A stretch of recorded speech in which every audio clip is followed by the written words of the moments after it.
Right now I'm in the Northwest Territories, maybe 25 miles south of the Arctic Circle, and these are the places that I just absolutely love.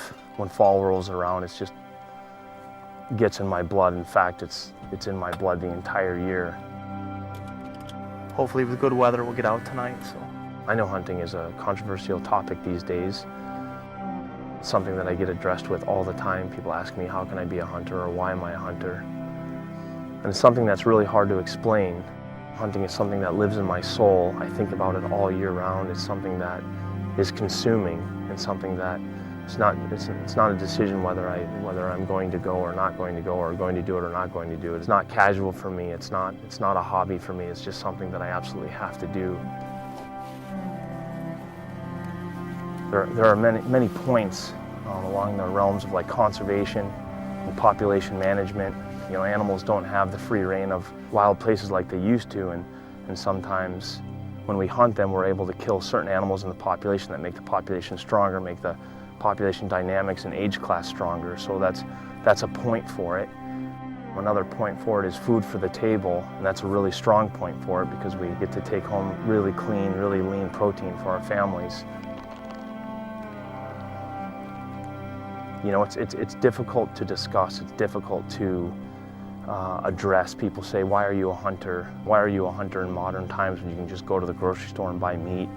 Really, everyone that's on the earth right now has come from a strong background of hunting. Even if you're the president of PETA or you're a vegetarian, the fact of the matter is your relatives, your ancestors were strong hunters and gatherers, otherwise you wouldn't be here. And some people have you know, kind of evolved out of that role, if you will, but I think it still lives really, really strong in some of us. And I think it actually probably really lives strong in all of us. It's just that we have certain conveniences in the modern world that take that element away. You can go to the grocery store and get meat, you can go to a restaurant and get meat, but if you couldn't,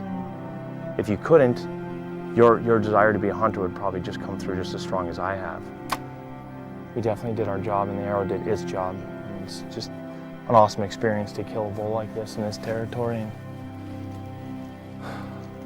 we've worked so hard, so hard. I would challenge most people to ask them kind of what right they have to judge me, or really what was their interest level or barrier of entry in going into the grocery store and buying meat off the shelf. I think unless you're a small-time rancher, small-time farmer, or a hunter or fisherman, you really have no idea where your meat has come from, and you really have no idea, even your vegetables, you really have no idea what you're eating, what you're putting in your body, and most people, they don't even think about it. Well, we think about it. You know, it's a lot of work, but man, is it worth it. It's an incredibly rewarding way to get our food, and it's very rewarding to come up to a place like this. You have to be diligent about your fitness. You can't come up here and just willy-nilly walk around. You have to train all year to do this stuff, and your gear has to be right. You have to dress right. We're very particular in how we dress with our clothing, and we keep layering systems so that we are able to thermoregulate our bodies and stay dry with tons of rain and snow and wind. So there's a lot of investment that goes into coming up to getting our meat and to coming into this country, but we want to experience fantastic things, and to experience fantastic things we have to put ourselves in fantastic places, and this certainly is one of those.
seeing the wolves and the bears and, you know, being charged by grizzlies. And last year we were in Alaska in the Arctic Circle and we had 5 or 6 adult wolves come in and start hunting us, come in just right around us, maybe 10, 15 yards. Amazing. Amazing.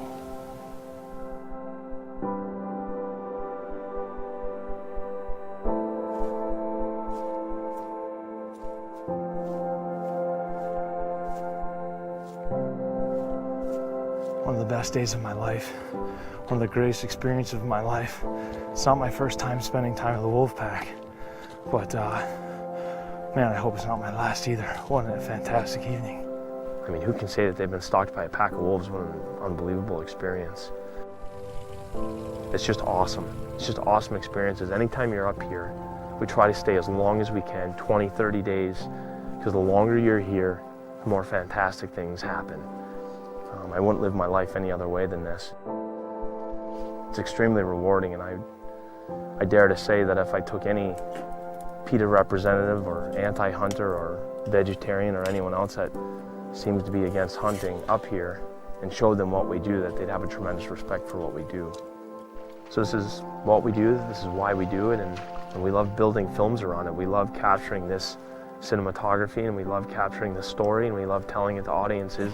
Shooting jib shots off the top of a boat in Crocs in the rain.